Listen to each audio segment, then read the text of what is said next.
نحمده ونصلي على رسوله الكريم أما بعد فأعوذ بالله من الشيطان الرجيم بسم الله الرحمن الرحيم رب اشرح لي صدري ويسر لي أمري واحلل عقدة من لساني يفقهوا قولي اللهم انفعني بما علمتني وعلمني ما ينفعني وزدني علما اللهم أرنا الحق حقا وارزقنا اتباعه وأرنا الباطل باطلا وارزقنا اجتنابه ربي يسر ولا تؤسر وتمم بالخير وبك نستعين يا فتاح يا عليم اللهم فقهنا في الدين اللهم قوينا في الدين ربي زدني علما آمین یا رب العالمین۔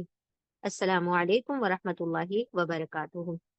انشاءاللہ ہم اپنے ریویژن کا آغاز ایک چھوٹی سی حدیث کے ساتھ کریں گے۔ تو ہم جب بھی ریویژن کریں گے تو اس سے پہلے ایک حدیث لے لیں گے تاکہ ہمارا حدیث بھی انشاءاللہ تو جو سبق ہے اس کا وہ ہوتا رہے ساتھ ساتھ انشاءاللہ۔ بسم اللہ الرحمن الرحیم۔ یہ صحیح بخاری کی سب سے پہلی حدیث ہے، ٹھیک ہے؟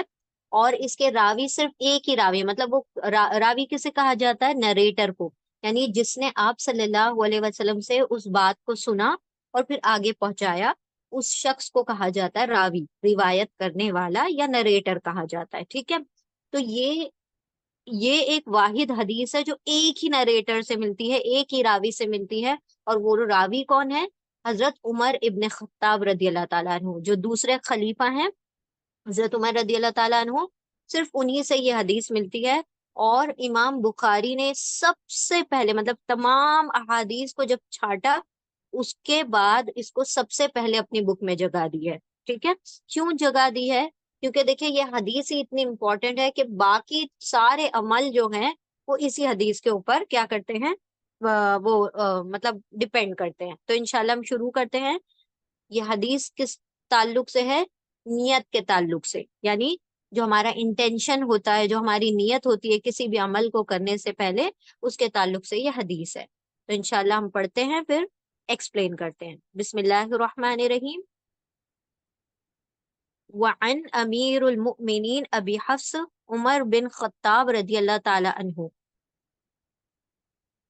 قال سمعت رسول اللہ صلی اللہ علیہ وسلم یقول انما الاعمال بالنیات وانما لكل امرئ ما ترى فمن كانت ہجرته الى اللہ ورسولہ فہجرته الى اللہ ورسولہ ومن كانت ہجرته للدنیا يصيبها او امرأة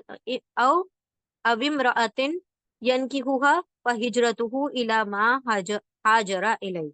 اب انشاءاللہ ہم اس کو ایکسپلین کرتے ہیں۔ متفق علیہ صحہ، یعنی یہ جو حدیث ہے یہ صحیح حدیث ہے۔ ہم انشاءاللہ اس کا ترجمہ کرتے ہیں، پھر آپ لوگوں کو بتاتے ہیں کہ کیا ہے اس کا میننگ۔ حضرت امیر المومنین، اب حضرت عمر رضی اللہ تعالیٰ عنہ کا پورا جو نسب ہے اس کے ساتھ یہ نام لکھا ہوا ہے، تو مین جو راوی ہیں وہ حضرت عمر ہی ہیں۔ امیر المومنین حضرت ابو حفص، ابو حفص مطلب حفص کے ابا، تو ابو حفص عمر بن خطاب بن نفیل بن عبد العزہ بن ریہ بن عبداللہ بن قرط بن روا قرط بن رضا بن عدی بن قعب بن لوی بن غالب۔ تو یہ جو ہے یہ حضرت عمر رضی اللہ تعالیٰ عنہ کا نسب بن کس کو کہا جاتا ہے؟ سن آف کو، ٹھیک ہے؟ کہ وہ ان کے بیٹے ہیں، ان کے بیٹے، ان کے بیٹے، ان کے بیٹے، اور وہ جو نسب ہے کہاں تک پہنچ گیا؟ بن غالب تک، غالب تک وہ پورا اتنی نسلیں بیان کی گئی۔ اچھا، تو یہ ان کا پورا نام تھا، لیکن ہم شارٹ میں ہم آپ کو بتاتے کہ حضرت عمر رضی اللہ تعالیٰ عنہ کیا فرماتے ہیں کہ وہ روایت کرتے ہیں کہ وہ کہتے ہیں میں نے رسول اللہ صلی اللہ علیہ وسلم کو فرماتے ہوئے سنا کہ عملوں کا دار و مدار نیتوں پر ہے، یعنی جو ہماری ڈیڈز ہوتی ہیں وہ ڈیپینڈ کرتی ہے کس کے اوپر؟ انٹینشن کے اوپر ڈیپینڈ کرتی ہے، کہ جو بھی ہم عمل کر رہے ہیں، جو بھی ایکشنز ہیں، always depend upon your intention. عملوں کا دار و مدار نیتوں پر ہے، ہر شخص کو اس کی اچھی یا بری نیت کے مطابق اچھا یا برا بدلہ ملے گا۔ پس جس کی ہجرت مطلب مائگریشن اللہ اور اس کے رسول کے لیے ہوگی، اس کی ہجرت انہی کی طرف سمجھی جائے گی، اور جس نے دنیا حاصل کرنے کے لیے یا کسی عورت سے نکاح کی غرض سے ہجرت کی تو اس کی ہجرت انہی مقصد کے لیے ہوگی۔ اس روایت کی صحت متفقہ ہے۔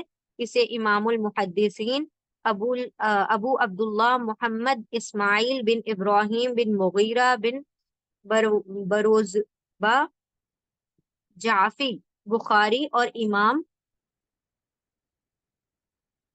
المحدثین ابو الحسین مسلم بن حجاج بن مسلم قشیری نیاز بوری نے اپنی ان دونوں کتابوں میں روایت کیا ہے، جو حدیث کی تمام مصنفہ کتابوں میں سب سے زیادہ صحیح ہے۔ مطلب اینڈ میں یہ بات کی گئی، پہلے ہم آپ کو ایکسپلین کرتے ہیں کہ کیا کہا جا رہا ہے۔ دیکھیں، یاد رکھیں کہ جو ایک ہوتا ہے جو حدیث ہوتی ہے نا، اس کے دو حصے ہوتے ہیں۔ ایک ہوتی ہے سند،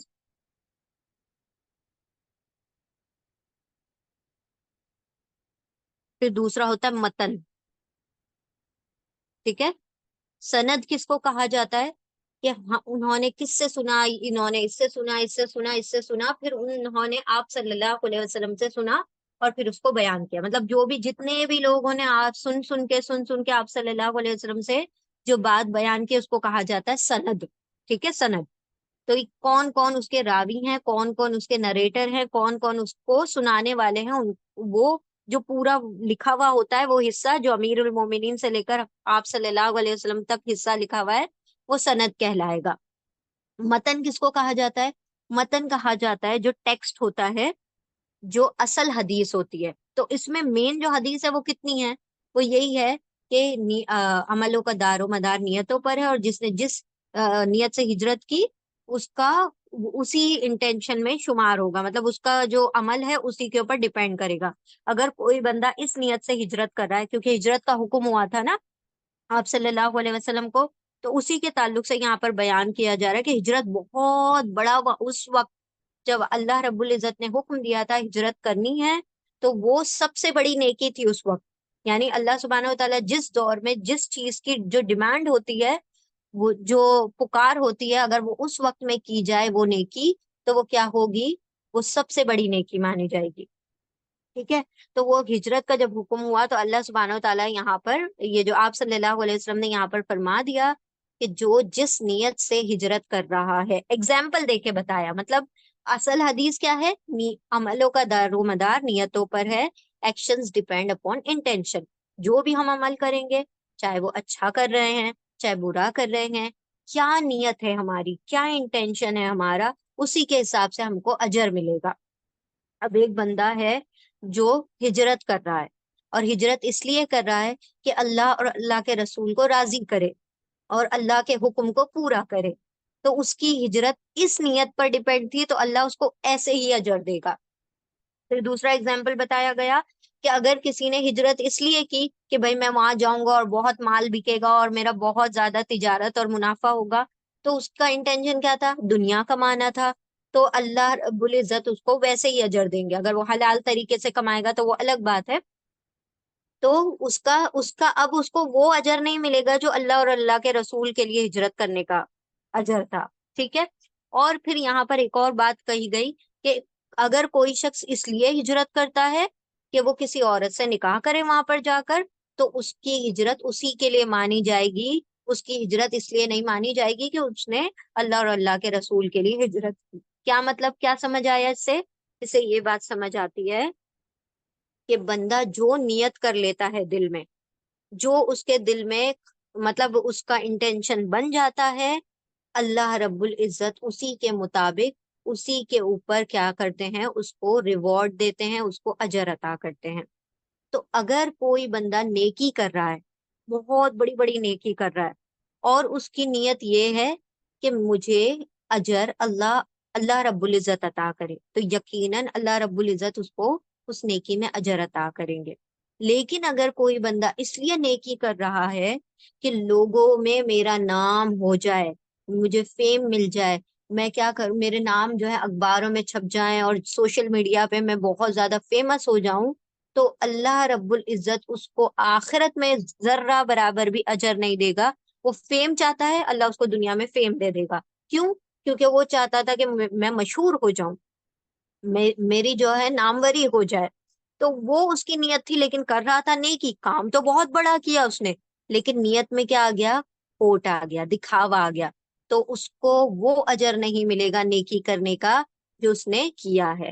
ٹھیک ہے، تو یہاں پر بیان کیا گیا کہ جو بھی آپ کام کرتے ہیں تو سب سے پہلے اپنے انٹینشن کو چیک کریں، سب سے پہلے اپنی نیت کو چیک کریں کہ ہم یہ کام کر رہے ہیں تو یہ کس کے لیے کر رہے ہیں، کس کو دکھانے کے لیے کر رہے ہیں، اللہ کو یا اللہ کے بندوں کو دکھانے کے لیے کر رہے ہیں۔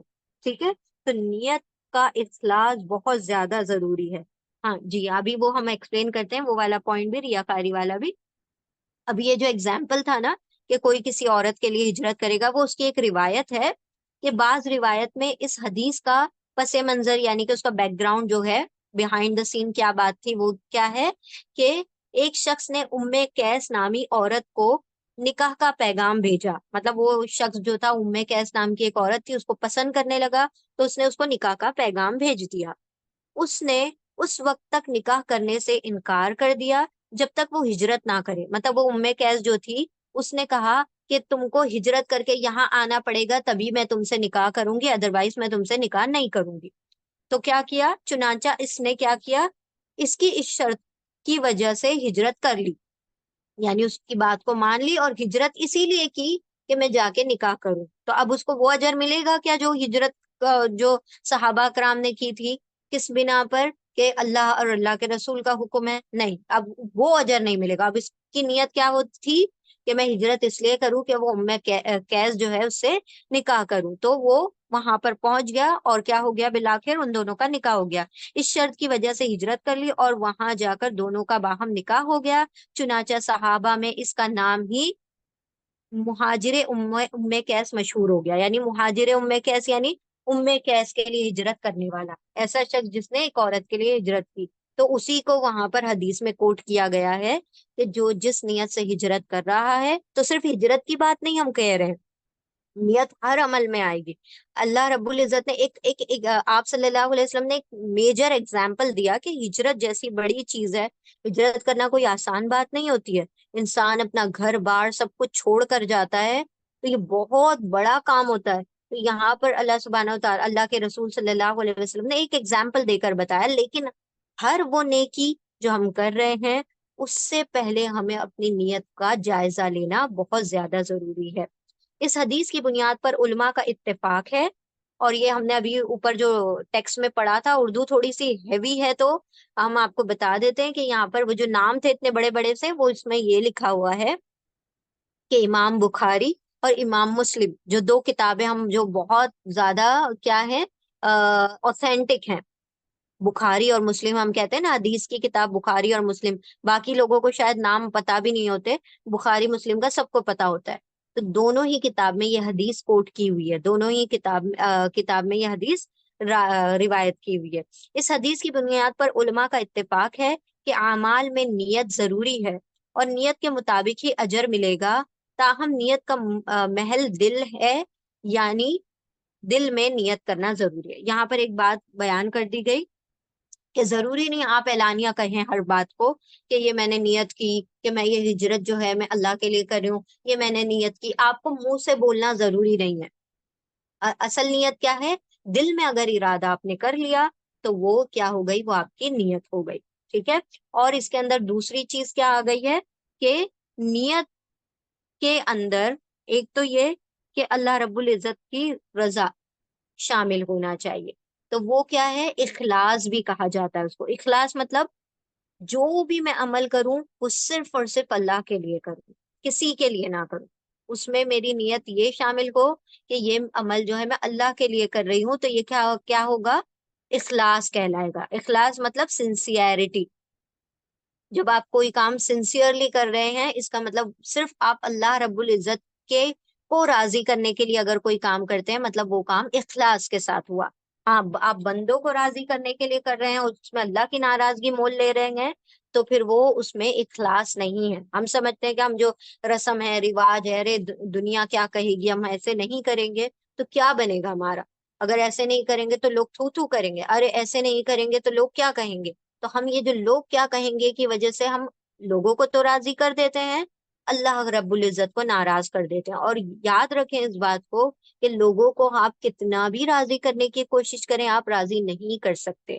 اللہ کو راضی کرنا بہت آسان ہے، بندوں کو راضی کرنا بہت مشکل ہے۔ تو ہمیشہ اللہ کی رضا کا خیال رکھیں۔ اس حدیث میں یہی دو باتیں آتی ہیں کہ انسان اپنی نیت کا کیا کرے، جائزہ لیتا رہے، اس کو اینالائز کرتا رہے کہ میں جو یہ عمل کر رہا ہوں وہ ٹھیک ہے یا نہیں، مطلب یہ عمل جو کر رہا ہوں یا کر رہی ہوں یہ کس نیت سے کر رہی ہوں، اللہ کی رضا کے لیے یا بندوں کی رضا کے لیے۔ دیکھیں اللہ کے جو رسول ہیں، حضرت ابراہیم علیہ السلام اتنی بڑی نیکی کر رہے تھے، قرآن کریم میں سورہ بقرہ میں اس کا تذکرہ ہے کہ وہ لوگ دونوں، یعنی حضرت ابراہیم اور اسماعیل علیہ السلام جو تھے، وہ دونوں کیا کام کر رہے تھے؟ اللہ نے حکم دیا کہ آپ دونوں کعبہ کی تعمیر کریں، آپ دونوں کعبے کی بنیادیں رکھیں۔ تو وہ دونوں جو تھے اس کے فاؤنڈیشنز کو مطلب کعبے کی تعمیر کر رہے تھے، اور اتنا ڈرتے ڈرتے وہ تعمیر کر رہے تھے کہ کوئی ایسا کام ہے، یہ برا کام ہے جو اس میں ڈرا جائے؟ نہیں، وہ نیکی کا کام کر رہے تھے، لیکن اس کے اندر بھی ان کو خوف تھا، تو وہ دعا کرتے جاتے تھے ساتھ ساتھ ساتھ، ربنا تقبل منا انک انت السمیع العلیم وتب علینا انک انت التواب الرحیم۔ اے اللہ ہم سے اس کو قبول کر لینا، ایسا نہ ہو کہ ہم سے کوئی کوتاہی ہو جائے۔ تو کبھی بھی کوئی نیکی بھی کریں، دیکھیں ہمیں اپنے گناہوں پہ تو ڈرنے کی ضرورت ہے، لیکن نیکیوں پہ بھی ضرورت ہے۔ کیوں؟ کیونکہ کہیں کوتاہی ہو گئی تو ایسا بھی ممکن ہے کہ بندے اتنی بڑے بڑے ڈھیر نیکیاں لے کر جائیں، اور اللہ سبحانہ و تعالیٰ، آپ صلی اللہ علیہ وسلم نے پوچھا تھا کہ بینک کرپٹ کون ہوتا ہے، یعنی جو دیوالیہ ہوتا ہے، جس کے پاس کچھ نہیں ہے، جو فقیر ہے، وہ کون ہے؟ تو صحابہ کرام نے کہا ہمارے نزدیک تو وہ ہوتا ہے جس کے پاس کیا ہو، مال و دولت نہ ہو۔ آپ صلی اللہ علیہ وسلم نے پھر اس کے بعد بارے میں کہا کہ جو اللہ کے پاس جائے اور وہ جا کر دیکھے کہ اس کی اتنی بہت ساری نیکیوں کا پہاڑ جمع پڑا ہے، بہت بہت ساری نیکیاں اس نے کی، لیکن اللہ سبحانہ و تعالیٰ اس کی نظروں کے سامنے اس نیکیوں کو کیا کر دیں، اڑا دیں۔ جیسے کوئی روئی روئی اڑ جاتی ہے نا، جو کاٹن ہوتا ہے ہم اس کو پھونک مارتے ہیں تو وہ اڑ جاتا ہے، ریزے جو ذرات ہوتے ہیں وہ اڑ جاتے ہیں، ویسے پارٹیکل کی طرح اللہ رب العزت اس کو اڑا دیں گے اور کہیں گے کہ یہ کچھ بھی نیکی نہیں ہے، کیونکہ یہ میری رضا کے لیے نہیں، تم نے بندوں کی رضا کے لیے کی تھی۔ تو یاد رکھیں کہ اللہ رب العزت کو راضی کرنے کے لیے کوئی بھی کام کریں، پھر اس میں ہو سکتا ہے کہ کوئی بندے ناراض ہو جائیں، اللہ کی رضا کو اگر آپ اپنے سامنے رکھیں گے تو کچھ لوگوں کے تو کیا ہوں گے، ناراضگیاں بھگتنی پڑیں گی۔ آپ اللہ کو راضی کرنے کے لیے، اللہ رب العزت کی رضا کے لیے اگر کچھ عمل کریں گے تو ڈیفینیٹلی کیا ہوگا کہ کچھ نہ کچھ، کوئی نہ کوئی ناراض ہوگا۔ تو ہم نے اللہ کی رضا کو اپنے پیش نظر رکھتے ہوئے اپنی اعمال کو کرنا ہے۔ تو یہ چھوٹی سی حدیث تھی انشاءاللہ۔ اب ہم اپنا ریویژن سٹارٹ کرتے ہیں۔ اچھا، یہاں پر ایک چھوٹی سی بات ہے، یہاں پر مارک کر دیتے ہیں ہم، ایٹ لیسٹ اگر آپ لوگ لرن کر سکتے ہیں، یاد کر سکتے ہیں، تو اتنا ضرور یاد کر لیں، ٹھیک ہے؟ اگر زیادہ نہیں تو اس حصے کو، وعن امیر المومنین ابو حفص عمر ابن خطاب، ٹھیک ہے، یہاں سے لے کر پھر یہاں سے سمعت رسول اللہ، سوری، یہاں سے وعن امیر المؤمنین ابی حفص عمر بن خطاب، آگے سمعت رسول اللہ صلی اللہ علیہ وسلم یقول انما الاعمال بالنیات، ٹھیک ہے؟ اتنی ایٹ لیسٹ اتنی یاد کر لیں۔ تو یہ کیا ہے، آپ کہیں پر اپنے اپنے ریفرنس کے لیے، اپنے کہیں پر کوٹ کرنا ہو تو آپ یہ اتنی کوٹ کر سکتے ہیں کہ اس کے راوی کون ہے۔ اگر آپ کو عربک میں نہیں یاد ہوتی تو اتنا اردو میں یاد کر لیں کہ حضرت عمر رضی اللہ تعالیٰ عنہ سے روایت ہے کہ انہوں نے فرمایا، میں نے رسول اللہ صلی اللہ علیہ وسلم کو فرماتے ہوئے سنا کہ عملوں کا دار و مدار نیتوں پر ہے، ٹھیک ہے؟ انشاءاللہ اتنا، چھوٹی سی حدیث ہے، اتنی یاد کر سکتا ہے، ہر کوئی یاد کر سکتا ہے، اور میں بھی سب کو یاد ہوگی بھی۔ انما الاعمال بالنیات، انما بے شک الاعمال، اعمال مطلب عمل، ڈیڈس، ایکشن، بالنیات، نیتوں، بی مطلب پر ہے، نیت نیتوں پر، یعنی عمل کا دار و مدار نیتوں پر ہے، عمل جو ایکشنز ہے ڈپینڈز اپون انٹینشنز، ٹھیک ہے؟ تو یہ اتنا سا چھوٹا سا حصہ یاد کر لیں، اور اپنے ہر عمل سے پہلے کوشش کریں کہ ہم اپنی نیت کو درست کریں۔ چلے الحمدللہ، یہاں پر یہ ہماری حدیث مکمل ہوئی۔ بارک اللہ لی ولکم فی القرآن العظیم ونفعنی وإیاکم بآیاتی و ذکر الحکیم. انشاءاللہ ہم یہ گروپ میں پوسٹ کر دیں گے، so don't worry for it انشاءاللہ.